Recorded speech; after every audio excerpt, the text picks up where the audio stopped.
try, pal. I'm not afraid of you here. On this show, the good guy always wins. You young fool, don't you understand? I am the good guy! What? An older version of me? That's impossible! You can't be me! I'm not supposed to get older! Get away from me!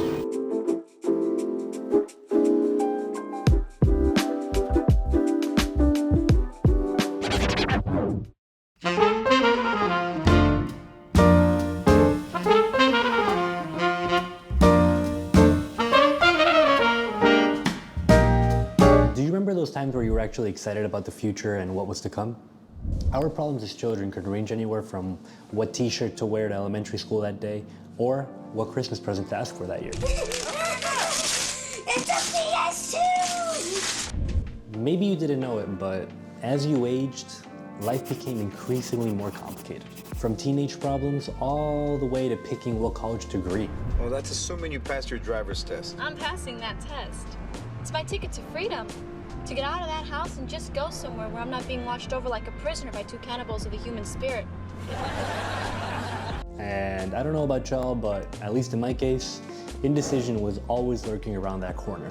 The fear of failure was always present. I vividly remember in 3rd grade sitting in history class and reading about the great adventurers and explorers, all the while hoping that one day maybe I could become even a fraction as important as they were, so people could also talk about me in history classes in the future. They were talking about these people 2,000 years after they died, 150, 500, 600 years, generations of people.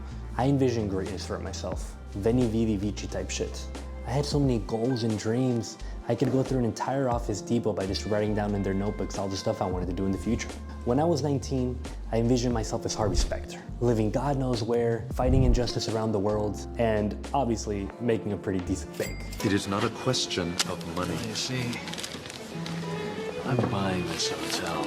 But fast forward 2 years of my life, I dropped out of law school, I moved back to the States, and I wasn't as bright-eyed and bushy-tailed as I once was. But yet, I still had hope. By the way, guys, please sub and like the video or comment or do whatever. I'm low-key right now editing this video. It's a doozy. It's a tough one, right? Put it in those 10-hour days. So please, any help, any little help goes a long way, all right? Back to it. A couple years later, I had already been mangled pretty hard by the education system. Hey, Bat Dad. I didn't hear no bell. But I was finally able to get out of there sprinting with a bachelor's degree. College was fun, but what's next? What's the next project? I had finally graduated at 24 years old, amidst the Rona. I was on the cusp of my prime, and yet I had never felt so lost in my life. If you gaze for long into an abyss, the abyss gazes also into you. So here I am, 27 years old, scripting out a YouTube video that might get 10 views or 1 million. What's the play for the future? Do we keep chasing higher and higher numbers? I've always been a competitive person. I mean, anything we can think of, we can achieve. So what do? I know for a fact that if we copied only successful people, we would have a higher probability of success. But is that enjoyable? What if I copy someone that's happy doing what they do, but then I'm not happy doing what I do? Do I just sacrifice myself to the dollar bill, y'all? What's the point of creating things if you do it just for the money? Instead of expressing ourselves, we try to chase the money behind the product that we're envisioning. Not only that, but what if you're in a business where your entire private life is out there? When does the off switch finally turn off? Where is the line between privacy and publicity? Oversharing and overworking will most definitely become a problem in most relationships. Just look at Casey Neistat, how his daily vlogging almost ruined his marriage.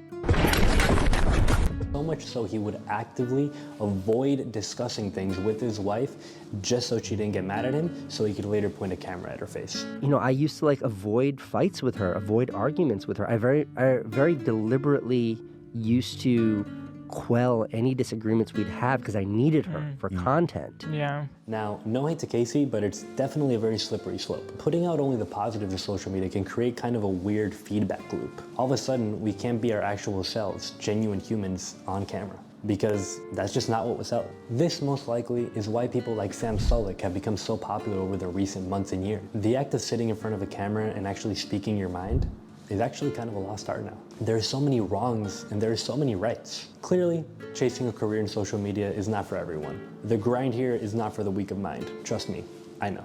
Being extremely competitive can be an amazing thing, but it can also vastly subtract to your happiness overall throughout your life. Add on top of that social media, and it becomes a pretty rocky road, and not the good kind, not the kind you put in your mouth. I've recently been creating content just because I enjoy creating content. I know it's a fucking wild idea. Instead of looking for a reward at the end of the tunnel, I'm just trying to get better day in and day out.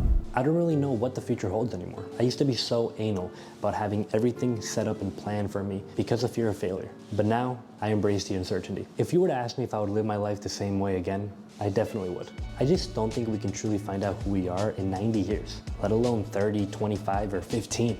How do we know what we like and we don't like if we don't even try it? How do you know you don't like cooking if you haven't cooked before? How do you know you don't like editing if you haven't spent 15 hours editing this YouTube video? Well, maybe you're suffering over this same thing. There's probably someone out there actually enjoying the process. Every single person has an intricate labyrinth inside their mind filled with happiness, emotions, memories, and their own personal suffering as well. What is for sure though, is that suffering makes the reward sweeter every single time. What needs to be done varies on the individual, but something has to change. You can't expect different results if you keep doing the same process.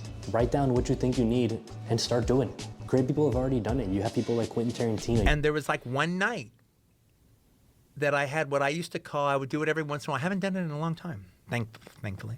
I would have a Quentin Detest Fest where I'd stay up all night long, and rather than give myself excuses, I would look at everything that I'm fucking up in my life or everything I'm not doing or whatever, and just not give myself any fucking excuses out. Just like nail it. You got people like Matthew McConaughey, and then you have yourself. I can't promise you that you'll succeed immediately or at all, but I can promise you that you won't hate yourself in 10 years.